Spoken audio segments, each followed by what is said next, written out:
to know that God has blessed me with a break every 7 days to just enjoy my family and my home, to celebrate what the Lord has done. Like that's a blessing. It's not something that's meant to be burdensome to them.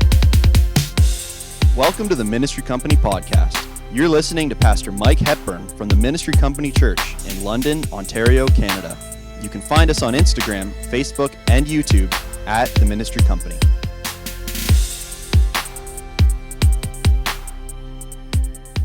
Well, we talked about a little bit on Sunday, and I think it was kind of a theme on Sunday as well, just that we were entering into this season of rest, this season of Sabbath.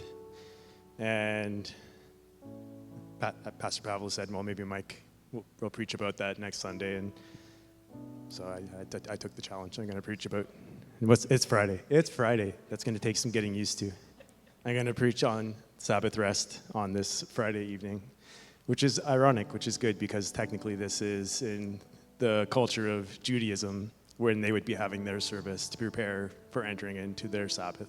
Their Sabbath starts at sunset, which is probably pretty close to right now, and then from sunset until sunset tomorrow night is when they celebrate their Sabbath. So as we enter into this season, it's a good thing, because it's a topic that the church has neglected for a very long time. We had a culture, for me growing up, there's preconceptions that I have from it because of how I was raised, in good intentions, but in a sense of religious or legalism. For me, growing up, Sabbath was you went to church on Sundays, and you did pretty much nothing else. You went home. I was Pentecostal, so there was the Pentecostal naps. Yes. Then when you were done resting, you got back in the car and you went back to church for the Sunday night service, and you did it again. And that was awesome. I have great memories from that. But that's a very narrow view of what Sabbath is supposed to be, I think. And I think it became ritualized. It became something that we just did because we were told to do it. We were told how to do it. I'm going to try to slow down because there's translation. And then working in the restaurants. If you don't know, I worked in the food service industry for about 10 years. And the view from the Sabbath, from that point of view, was that was the day that Christians came in after their church service and treated the staff really poorly and tipped really badly. That was the view outside of the church of Sabbath. That was what was experienced outside of the walls of the church for a lot of people. That Sabbath was the day that you had to deal with the Christians that didn't want to cook their own lunch or their own dinner. And so I've seen a few different sides of it. Those are the preconceptions that I have to deal with, that I've come to the table with. I went over some stats.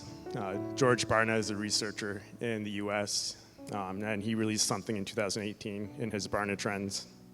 And in the U.S. population, so I would assume it's very similar to us. 1 in 7 U.S. adults sets aside a day a week for the Sabbath or for rest. 1 in 5 take a break from working.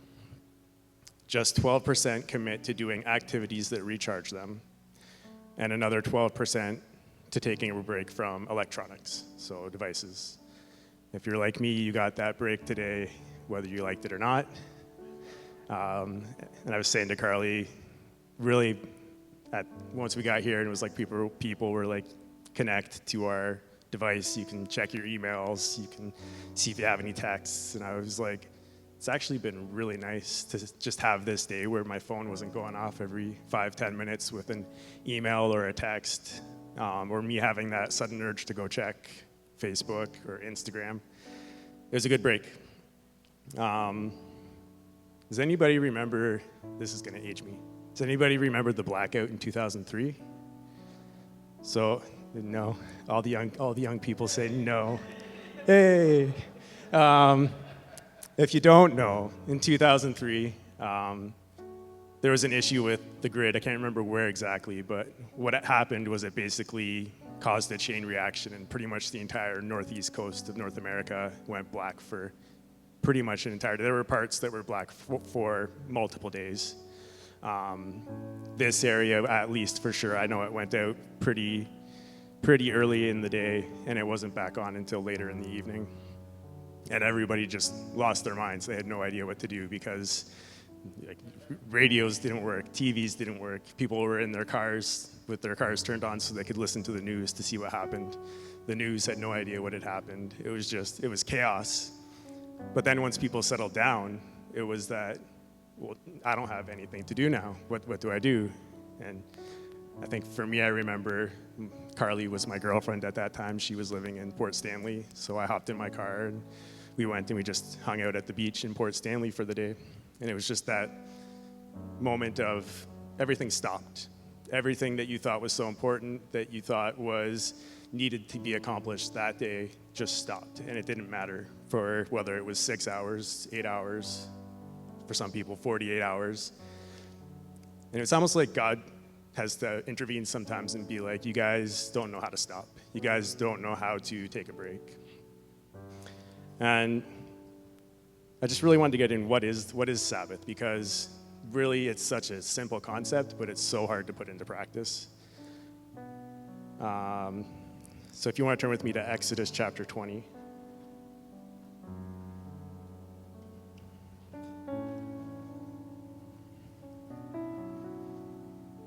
And inside the church, outside the church, this is probably the most familiar place as far as what Sabbath is.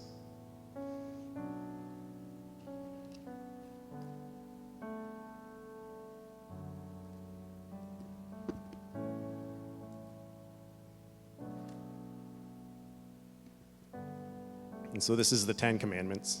You also find this, it's in Exodus, it's also in Deuteronomy. I just chose to read from Exodus. But Exodus chapter 20, verse 8. Remember the Sabbath day to keep it holy. 6 days you shall labor and do all your work, but the seventh day is a Sabbath to the Lord your God. On it you shall not do any work, you or your son, or your daughter, your male servant, or your female servant, or your livestock, or the sojourner who's within your gates. For in 6 days the Lord made heaven and earth, the sea, and all that is in them, and rested on the seventh day. Therefore the Lord blessed the Sabbath day and made it holy. So that sums up what the Sabbath is. It's a day. 6 days you're going to work. On the seventh, you're not. You're going to take it as a day that the Lord set aside.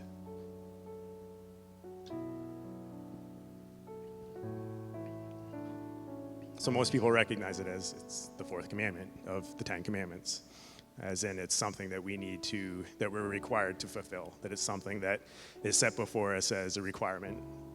And again, I think that's a very narrow view. That's a view that takes the Sabbath and makes it something it's not meant to be.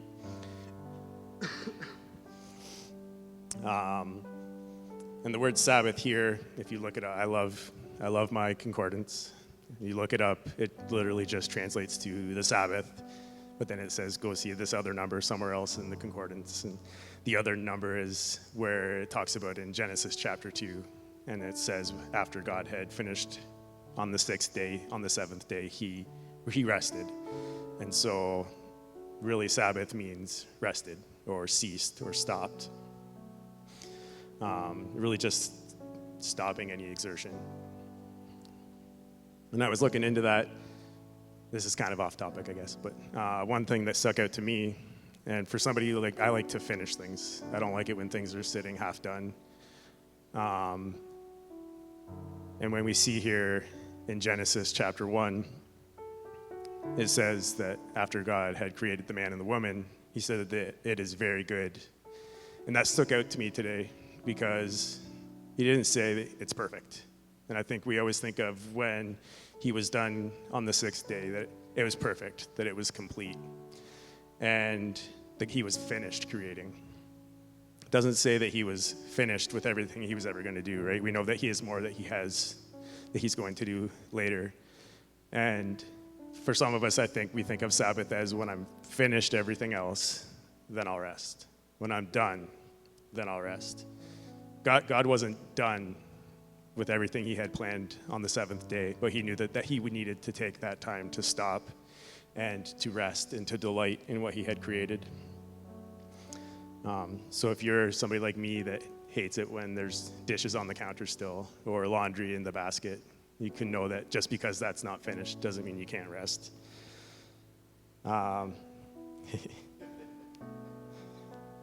So what is Sabbath? It's rest. It's stopping. It's pausing from what you think you have to accomplish or what you're doing. And then the other thing I had a question is, why do we Sabbath? And for one, because God did. Again, we read in Genesis chapter 2 that it says that God rested. And we'll get into this a bit later, but the first question that comes up is, was it really necessary for God to rest? Was it necessary for him to stop the work that he was doing? Or was he establishing a pattern for us to follow? Was he showing us the way that we would need to do it? Why else Sabbath? Because he commanded it. It is in the commandments. It's something that he wants us to do. And I think the easiest why is because he's blessed it. And when God blesses something, then it's something that we should want. And what stood out to me is that actually, before it's a commandment in the Ten Commandments, if you go back to Exodus chapter 16, it's the story about when God's providing the manna and the quail in the wilderness for the Israelites.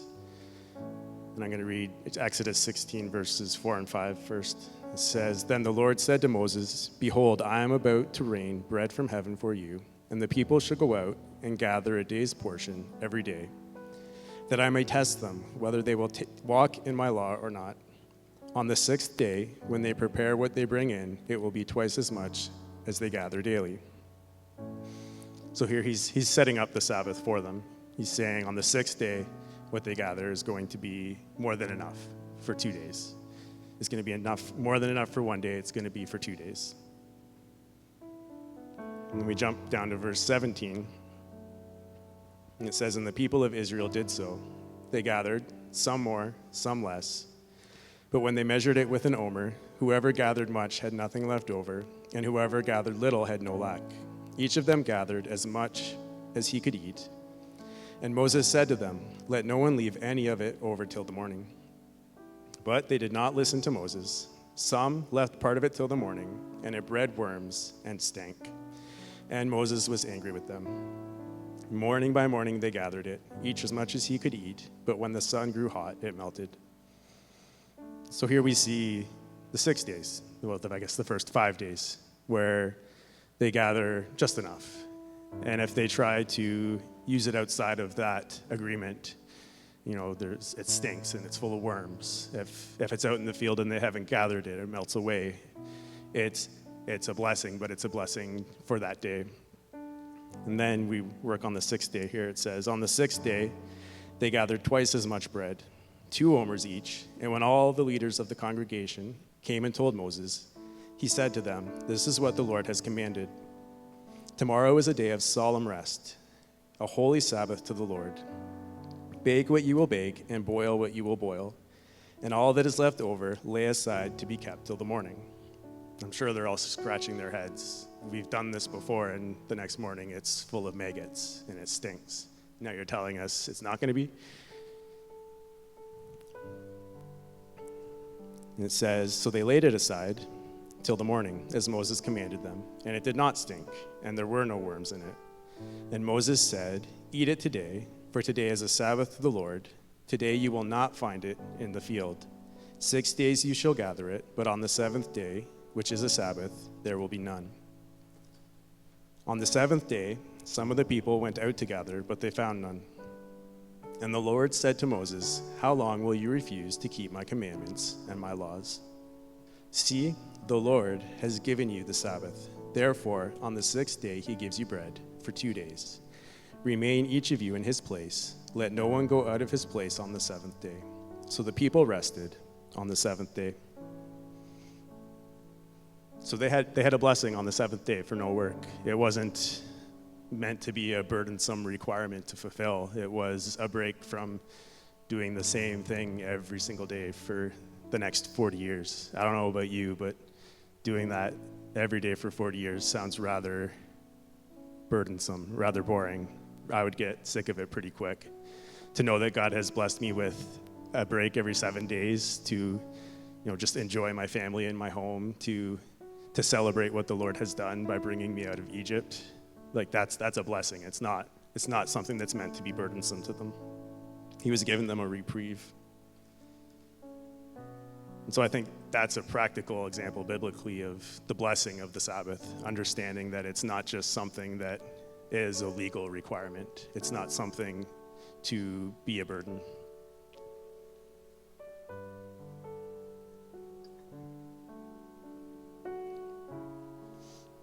There was another study in the States. It's called the Blue Zones Project. And one of the managers, he's a doctor, and he studies parts of the world where there's anomalies in life expectancy, where people live longer than the average for that area. And in North America, his studies focus on the Seventh-day Adventists. And if you know them, they're believers in Christ. They're a Christian group. And by their name, you could guess that they take the Sabbath very seriously. It's a part of their Christian walk that is very serious to them. And what he's noticed is that Seventh-day Adventists, on average, live 10 years longer than the North American average.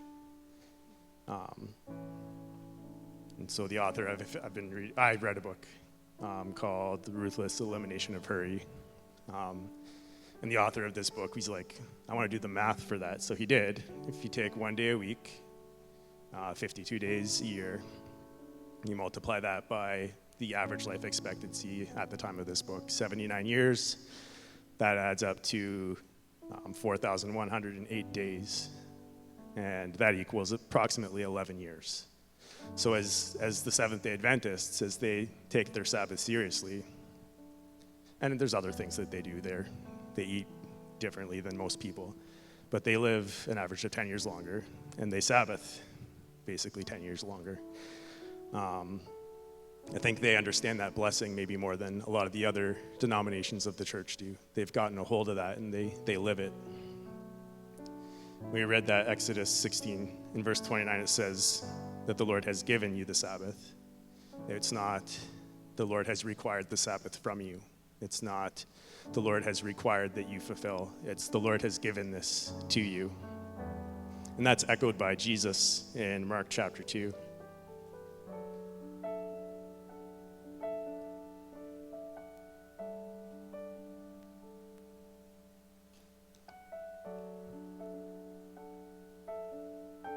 And if you read through the Gospels, you'll see more than a few examples of how Jesus rattled people by doing things on the Sabbath that they didn't think were proper, that they didn't see as right.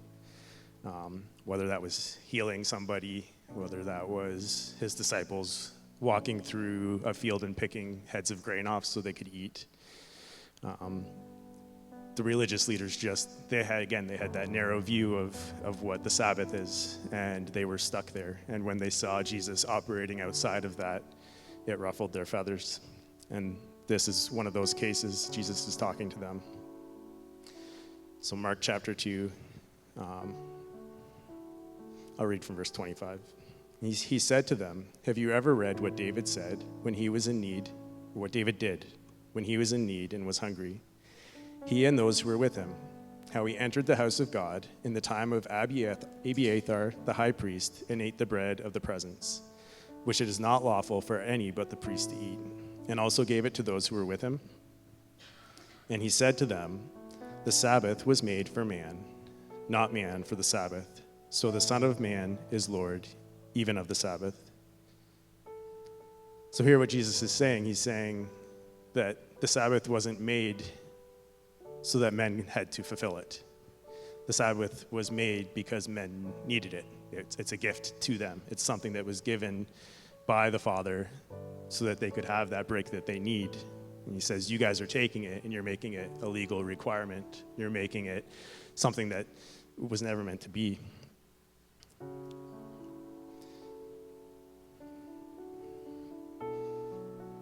And so when you look at the stories of Jesus, I wish we could go through all of those, but that could be a teaching on its own. You see that Sabbath is so different than the picture that I grew up with of you don't do anything else on Sundays.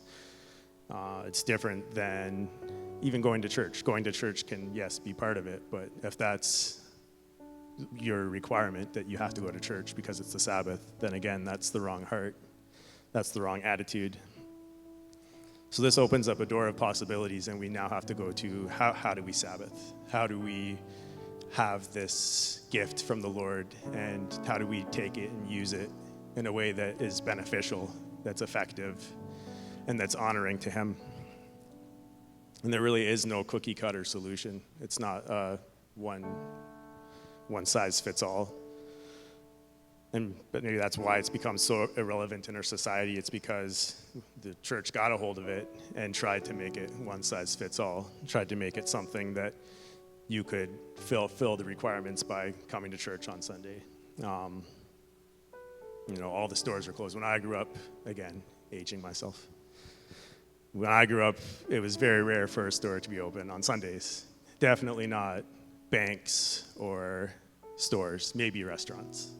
Restaurants were probably a common thing, but a lot of stores were not open on Sundays. And what I found looking into this is that when the what of the Sabbath, what is the Sabbath, and the why of the Sabbath, why are we doing it, are lost, then the how becomes a burden. How do we fulfill the Sabbath becomes a burden when we don't understand those other two. And so when I was thinking about this week, I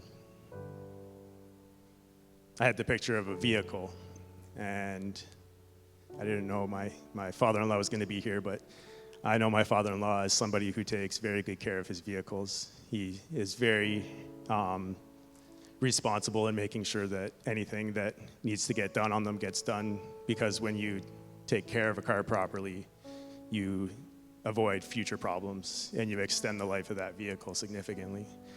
So how do you get a vehicle to last a long time? It's just regular maintenance. You do oil changes, you replace filters, you flush the coolant, you do realignments, put rust inhibitors on. If there's rust spots, you fix them. You keep an eye on your tire pressure. And these are all things that have to happen on a regular basis. And when it's done regularly, it keeps the vehicle in good running condition. However, you can't perform this maintenance on a vehicle that's moving, right? I guess some things you can. Now your car will tell you if your tire is going flat, but you can't change the oil on a car that's driving down the highway. You can't replace the filters of a car that's making deliveries for Amazon. For a vehicle to have that maintenance, it needs to stop what it's doing, right? It needs to be taken in and given a break. And the focus shifts from the work of the vehicle to the condition of the vehicle. It focuses on what the vehicle needs. So perhaps we could look at the Sabbath as the day our work ceases, but God's work continues on us, where He shifts our focus off of our work so He can work on our condition, and where He can say, what do you need to be prepared for the next 6 days? What can I do to make sure that you are prepared for what's coming ahead?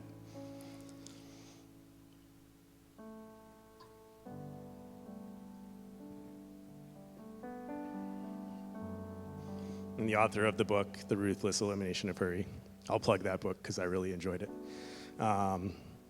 He presents this question as a springboard for people who maybe have no familiarity with the Sabbath or grew up with it as, a religious requirement. And his question is, what could I do for 24 hours that would fill my soul with a deep, throbbing joy? And that's such a wide question, and there's no specific way to practice Sabbath to fulfill that.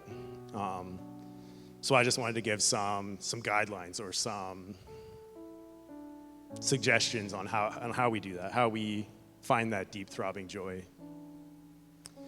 And the first one was, I used an acronym because Carly was like, you should use an acronym for this. So the acronym is REST. so that it's easy to remember. And the first one is reposition. And this is twofold. And this can be physical or it can be spiritual. One quote I heard from another book is that before we keep a Sabbath day, we have to cultivate a Sabbath heart. Understanding that we can, again, growing up in the church, we can do it on the outside, but if it's not also being done from within, then fulfilling the Sabbath just as a work doesn't really do anything. It doesn't help you. So reposition, again, words, rest, another word for rest is repose. And all repose means is stop or cease or pause. It's ceasing to strive from accomplishing anything. And so when we reposition, what we do is we take that focus off of what we need to do, what we need to accomplish, and we allow it to shift to God, to the Father, and what He's done, who He is. We literally just shift our focus. I'm going to go to Hebrews chapter 4.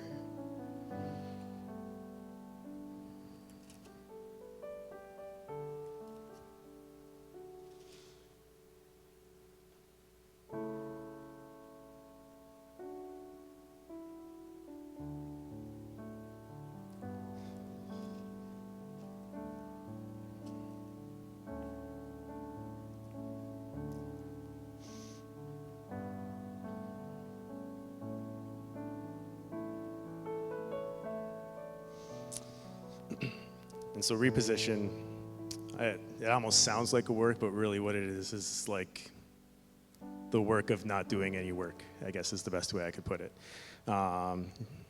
Hebrews chapter 4, verse 9 says, "So then there remains a Sabbath rest for the people of God. For whoever has entered God's rest has also rested from his works, as God did from his." And then verse 11 says, "Let us therefore strive to enter that rest, so that no one may fall by the same sort of disobedience." And it's like that seems paradoxical. It's like I'm entering rest by striving to enter that rest, but it's the striving of shutting down that fleshly urge to accomplish things, to do things on our own, and to have our works be what give us meaning or influence or power, and understand that none of that is actually true, right? We know that in this house that we're not justified by our works. We're justified by our faith. We're in a loving relationship with the Father. And really what the Sabbath is, in the sense of repositioning, is just taking the opportunity to check ourselves and be like, am I living out my life with that understanding? Or am I living out my life with that burden of I need to prove something? So it's just that pause.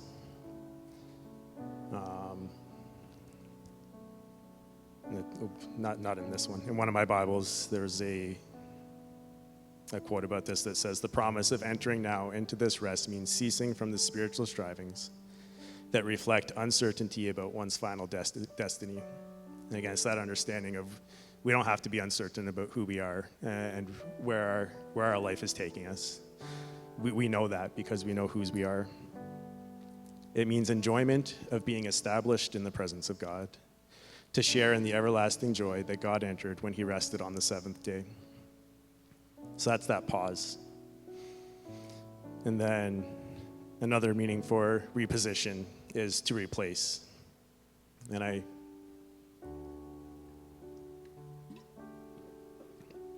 for this one, kind of just came up with the phrase, get out of your work environment. And that can be, again, physical or spiritual. It's repositioning your perspective. In Mark chapter 6, Jesus is repositioning his disciples.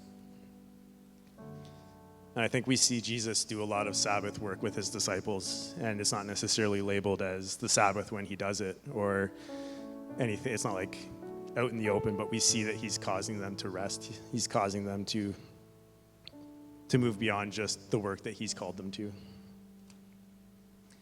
And in Mark chapter 6, verse 30, it says, the apostles returned to Jesus and told him all they had done and taught. So again, like, we know they come back excited. They're like, I believe it's in Luke, they come back and they're talking about, we cast out demons in your name. We saw people healed from diseases. They're excited. They're happy.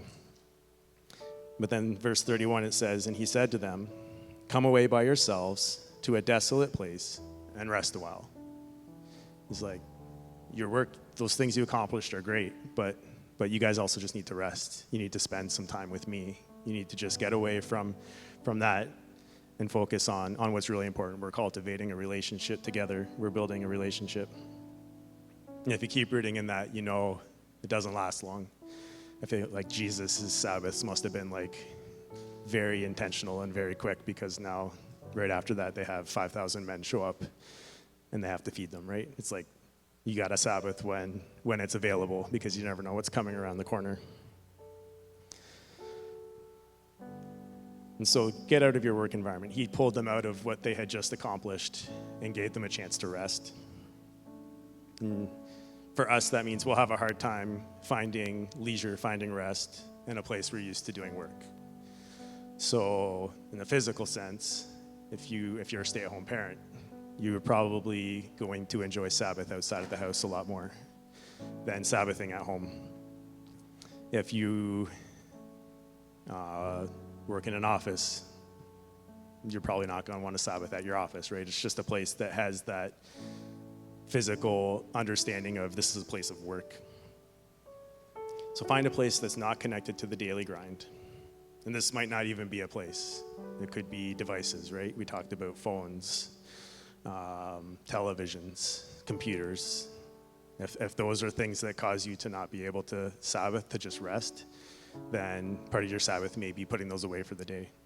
And again, for me today, that was a wake-up call of it's nice to get away from your phone for 8 hours. There's that urge. There's an urge that you want to go and check it. And it's hard to get over, but it's a good thing to do. So repositioning gives you an opportunity to disconnect from what you've been doing so that you can focus. Your focus can shift to who you are, whose you are, and how you are. And that gives that gives God a chance to work on you. It gives God a chance to talk to you, to be able to sow into you. And then E, I have enjoyment. And so that just means you find your delight, you redeem the given time.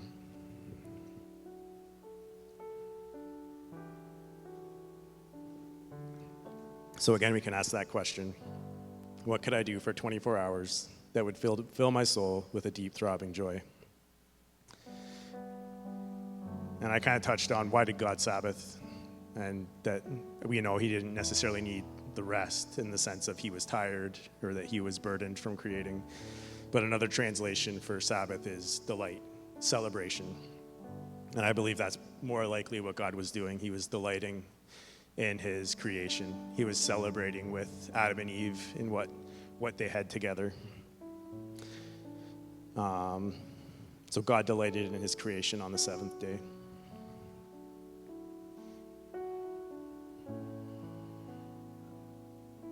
So I'm going to go to Isaiah 58.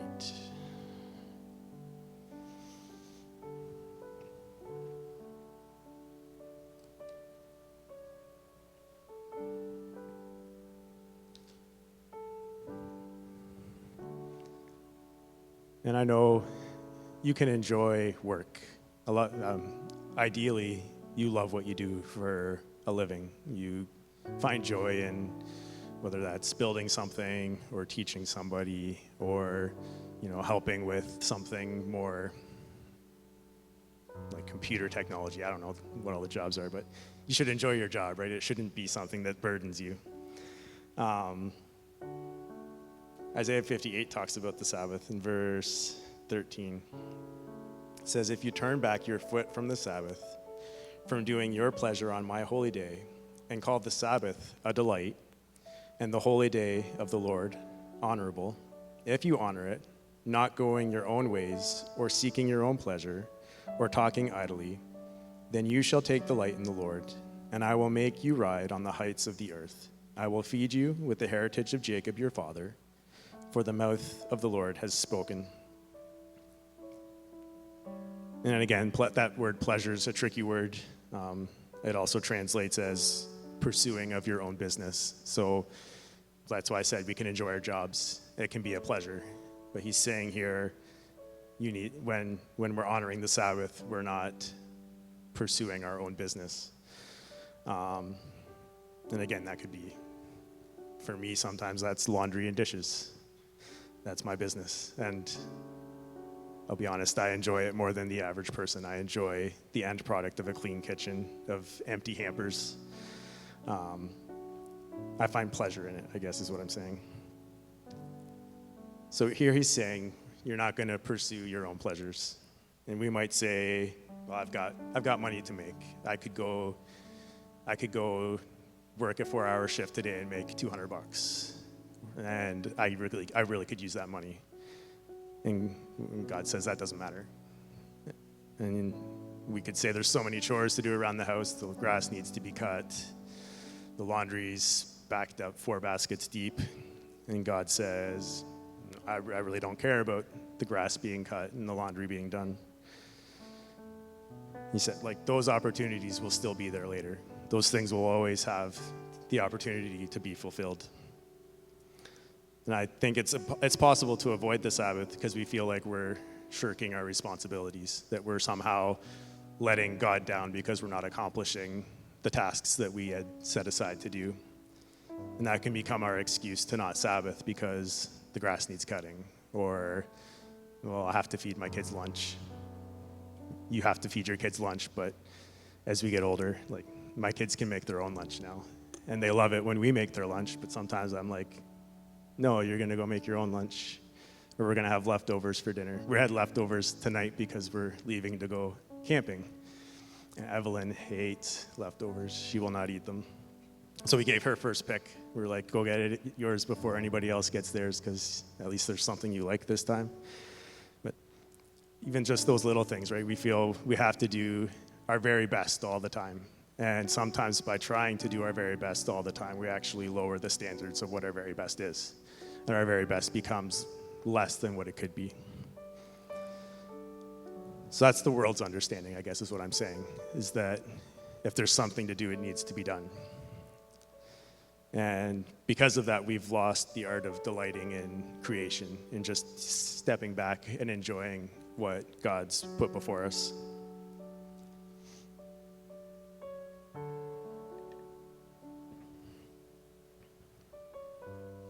And so when we take the Sabbath to enjoy, what we're not doing is we're not appropriating that time from somewhere else. And this is tricky.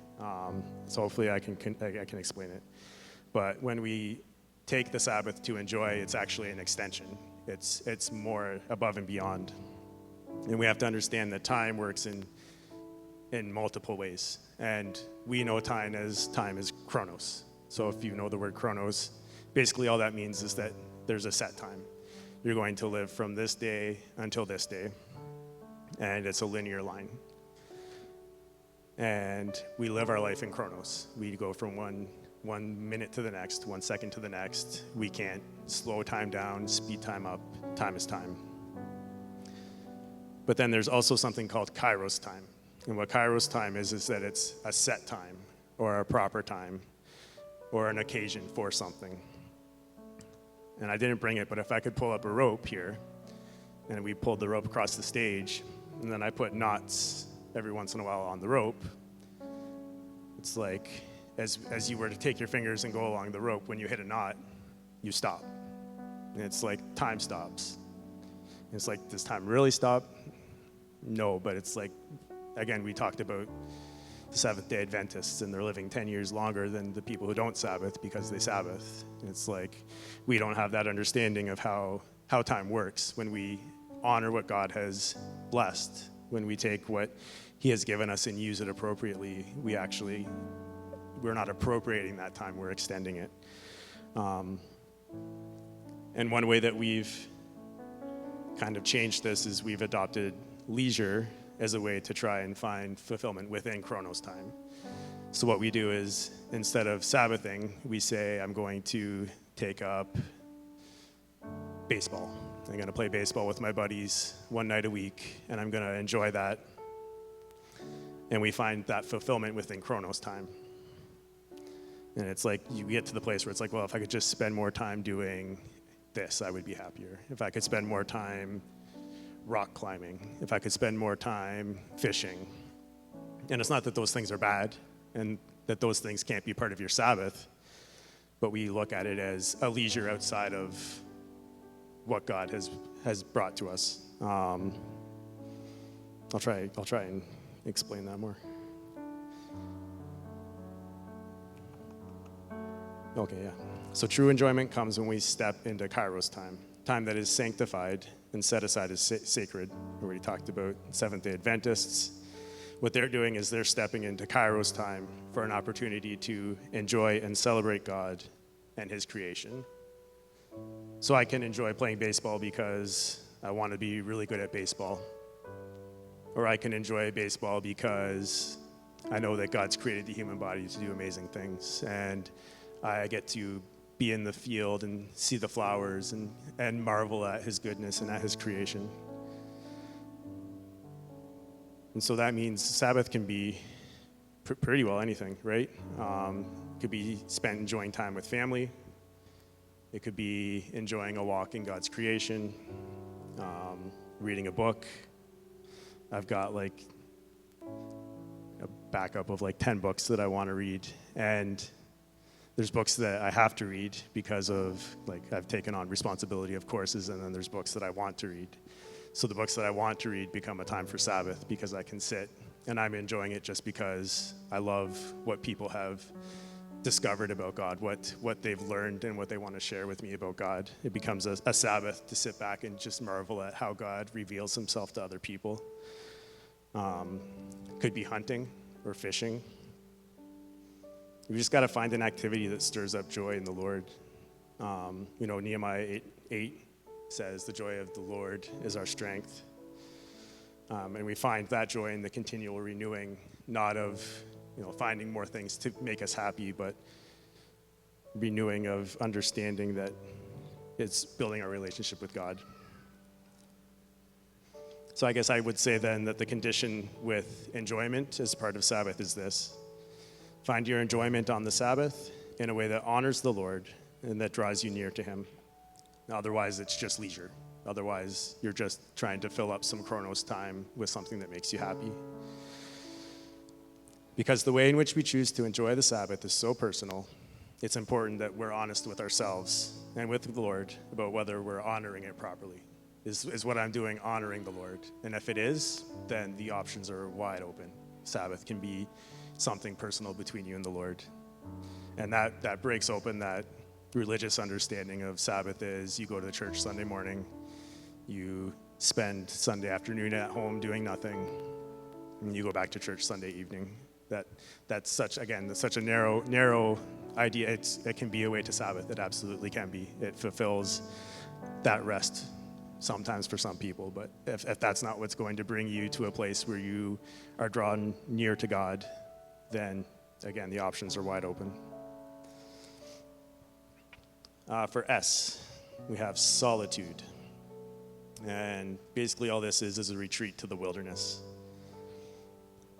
And the Exodus of the Israelites from Egypt is actually a good example of this.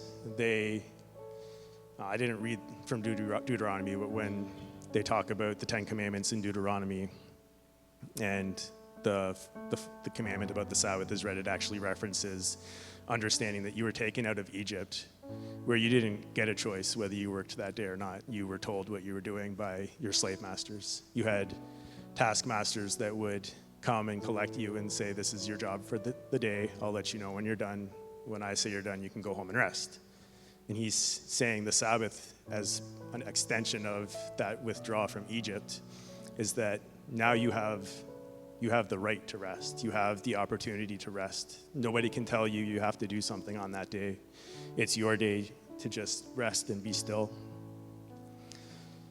So they'd had that influence of other nations, specifically Egypt, for over 400 years. And it took that 40 years really as a Sabbath season for them to understand that freedom from that slavery, that they could have that rest in the Lord. God worked on them in those 40 years. We know that he had to change their hearts, and literally it was a new nation when it entered, right? We know the men and women that left Egypt, it was their children that went into the promised land. It was literally a refreshing of that nation. So they were free from the work of slavery and accomplished nothing toward the work of conquest. They just needed the time to know God again. The author of another book, The Rest of God, he says, busyness robs us of knowing God the way we might. When we're so busy doing things or being preoccupied with things around us, we miss that opportunity with God. We see Elijah retreat to the wilderness. Again, he had been through so much over that course. And he got to a place where he needed to retreat. The Lord actually sent him on that to the mountain so that he could just be alone with the Lord, so that the Lord could speak to him clearly again. And so for us, in the sense of solitude, it could just be a time to withdraw, to be alone with the Father, and to fully hear and appreciate his voice again. And then, of course, we always have to look at the example of Jesus in Luke chapter 5.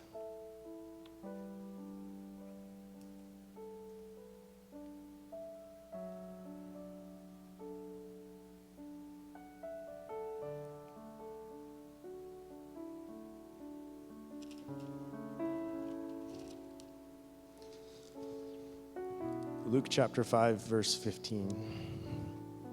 It says, "But now, even more the report about him went abroad, and great crowds gathered to hear him and to be healed of their infirmities. But he would withdraw to desolate places to pray." We see this in other times in Scripture as well, where Jesus sends his disciples off and he says, I'll meet you when you get to this place. Or, you guys are going to cross in the boat. I'm going to meet you on the other side.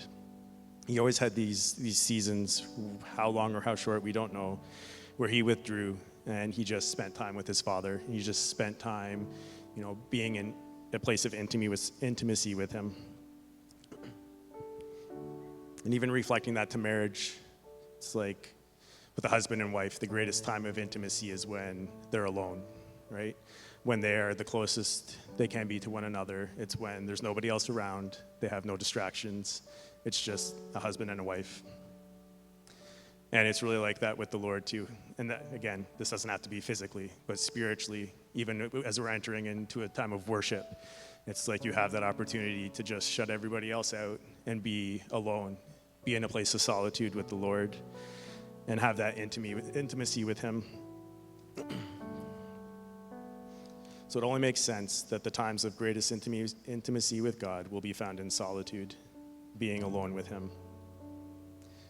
And solitude it means alone, but as believers, as followers of Christ, we know that we are never alone. He's always with us. And I think that's the importance of solitude, that we recognize that we aren't alone even when there's nobody else around. When Elijah, when he felt like he was the only prophet left and he was the only person still fighting for what the Lord had for Israel, he still had the Lord with him. And it was in that time that the Lord could reveal to him, no, I've set aside these other men. They're waiting for you to come and tell them what to do.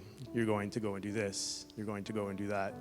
It was that understanding of even when you feel the most alone, it's when God can speak into you and actually reveal how much you have and how much he's blessed you and what he wants to do. And then finally, T is tranquility. And what tranquility means is rest in peace. And we always take that and put it on people's tombstones and say, well, now that your life is over, you can rest in peace. And that's not when we're supposed to be resting in peace. We're supposed to be resting in his peace right now. And what it really is a stillness of the soul.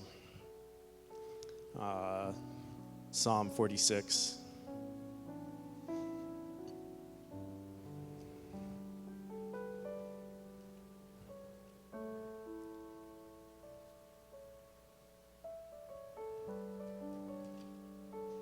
verse 10.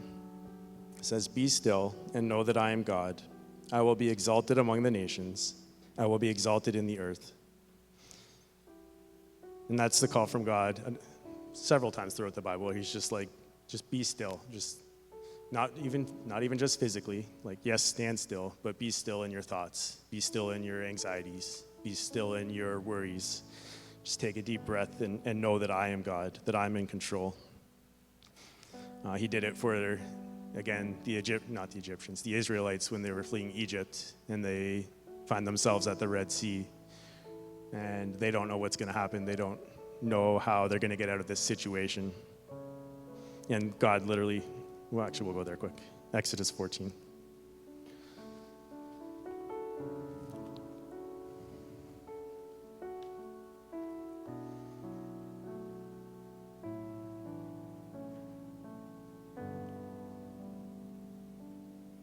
Actually, it's Exodus 14, verse 13 and 14. "And Moses said to the people, 'Fear not, stand firm, and see the salvation of the Lord, which he will work for you today.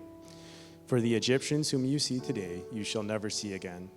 The Lord will fight for you, and you have only to be silent.'" And another translation for that word silent is you have only to hold your peace, to just hold on to the peace that I have for you. The example for Jesus, we won't go there, but it's in Mark when Jesus is going across the sea with his disciples and the storm rises up and his disciples go into panic mode and they're not tranquil. They're anxious. They're worried. They're certain they're going to die. And they wake Jesus up and they're like, do you even care that we're perishing? Do you even understand? And he just stands up and he says, "Peace, be still." And the Bible says that he said it to the wind and the sea, and that the sea was calm. But I think it was spoken in the presence of the disciples because it was also for them. That it was spoken to the sea, but applied to them. That the tranquility of the Sabbath sees the storms around you, but understands that you're secure in them. It sees that you've got bills to pay, or you've got things that need to get done, but that they're going to get done. That because you're with the Lord, because he's on your side, you don't need to worry about those things. We sang in the song about, look at the lilies, look at the sparrows, and if he cares so much for those, how much more does he care for you? And that's where we find that peace, just that understanding of how much he cares for us. Tranquility is not found in thoughts of the past, nor concern for the future, but in full immersion in the present, the here and the now. So being still means not worrying about what's going to happen. It means not thinking about what did happen. That's where we find, again, guilt and shame and anxieties and concerns when we're focused on the times that we can't control. All we can control right now is how we react, right? How we react within the storms, how we react within situations in life. Are we going to have that tranquil peace and just be still?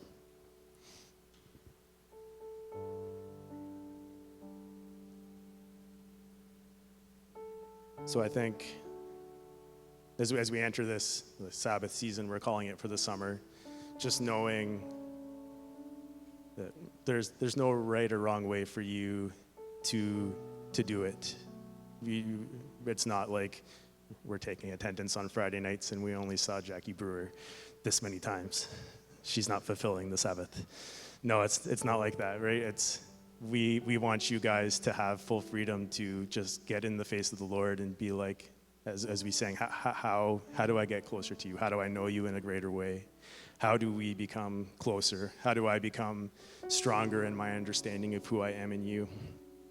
And then just run with that. If that means you're driving to the beach and watching a sunset, then that's your Sabbath. If that means you're grabbing your rifle and going out into the woods and waiting for an animal of some sort, I don't do that stuff. So I have no idea what you do when you're hunting. I would probably die out there. I will not be hunting for my Sabbaths. Whatever it is to you, just find time and do it. I think that's that's the important thing I want to drive home, is that it doesn't happen on its own. God isn't going to make you Sabbath. He's not going to just present that plate and be like, here it is, just partake of it, right? We need to make the commitment to take that gift and use it. He chose to rest on the seventh day so that we could make that same choice. He's giving us the choice to follow in his footsteps, to do the same thing that he did. And then he's blessed it and set it apart as holy, so that it's not something that should be burdensome, but it's something that will be fruitful and something that will fulfill you and something that will bring a freshness to your life and your understanding of him and your relationship with him. Again, we can give guidelines as to how that looks, understanding the heart behind it, understanding that, we're filling our time doing things that honor the Lord. And again, that's personal. It can be totally different from one person to the next. I can honor the Lord by taking my wife out for a dessert and enjoying a nice dessert. Some people might not honor their wife that way because their wife doesn't like dessert, right? I don't know. You do what the Lord has put before you to do. And I'm going to do what the Lord's put before me to do. And I think when we come back after this summer, we're going to be all the much stronger and secure in who we are and secure in our relationship with one another, because we'll have that understanding of what Sabbath is. So just take this opportunity to resolve to use that gift. A gift is only as valuable as you make it, right? I could have a $1,000 guitar, and if I never play it, then it's really not worth anything. It's just a piece of wood with some metal strings on it. It's the same with the Sabbath. It's an awesome gift, but it's only as valuable to us as we take the time to use it and to honor the blessing that he's bestowed upon it. You can find us on Instagram, Facebook, and YouTube at The Ministry Company, or join us in person at 1541 Fanshawe Park Road East, London, Ontario, on Sundays at 12:30 p.m. or Wednesday nights for prayer at 7 p.m.